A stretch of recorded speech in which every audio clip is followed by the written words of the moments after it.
The Armed Services and Foreign Relations Committee, Democratic Senator Tim Kaine of Virginia. Senator Kaine, always good to have you on. We just had your colleague, Senator Tom Cotton, on a few minutes ago. He has very serious concerns about these so-called side deals between Iran and the IAEA. Do you share those concerns? Well, Willie, that's why we have this review process. I co-authored the bill with Senator Corker. Actually, Senator Cotton voted against it. But this gives Congress 60 days to review. We're going to have this hearing with the secretaries today. We're going to get access to those particular provisions. And then we're going to have a separate hearing next week on the inspections regime itself, not with administration witnesses, but with experts. We'll have the ability to dig into it. That's what the 60-day review period is for.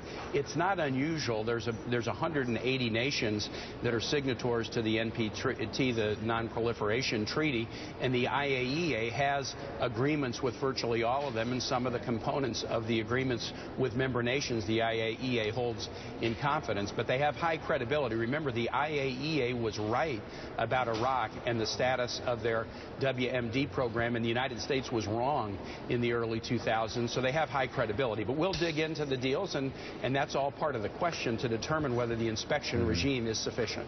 Senator, what was the bill that you and Senator sponsored that Senator Cotton voted against? What was that bill? Senator Corker and I wrote and introduced with two other co-authors the bill that has given Congress this 60-day review period.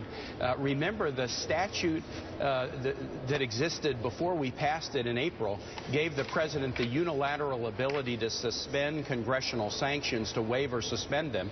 And so we said, hold on a second, we don't think that's the right thing to do. So we wrote the bill that gives Congress, both houses, this 60-day review period and the ability to weigh in before the president takes any action with respect to the congressional sanctions. That passed the Senate 98-1. Senator Cotton was the only senator who voted against it. I'm glad that we did that in a bipartisan way, and we're now in this review period. What was Senator Cotton's reasoning?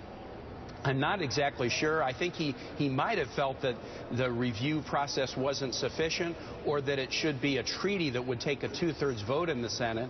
But the reason we didn't do that is because, first, this is not a deal that rises to the international law level of a treaty. And second, if you said it was a treaty, you would cut out the House.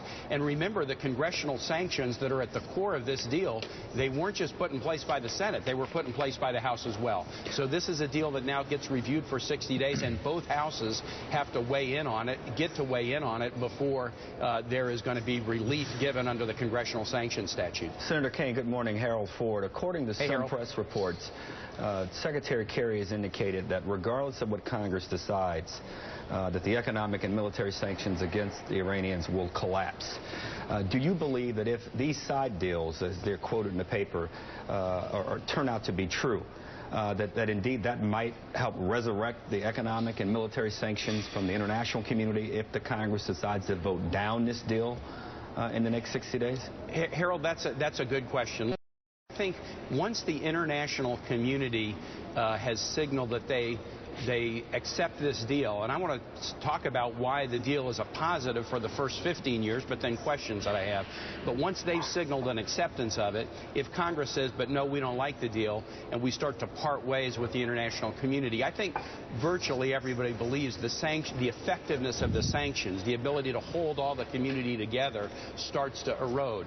It may not collapse, but I think it will be very difficult to hold the international community together on this once they've signaled that they think this deal is sufficient if Congress votes no. Because, again, the side deals with the IAEA are what the IAEA does with all member nations that are part of the NPT. They negotiate how they're going to inspect, and some of that they hold in confidence. But the good news is Congress is going to get to dig into it. That's what the 60-day review period is for. Senator Tim Kaine, thank you very much. Good to have you on the show. Lanhee Chen and Bill Kristol, thank you both as well. I think we might have agreed on something today. We did. It was a good show.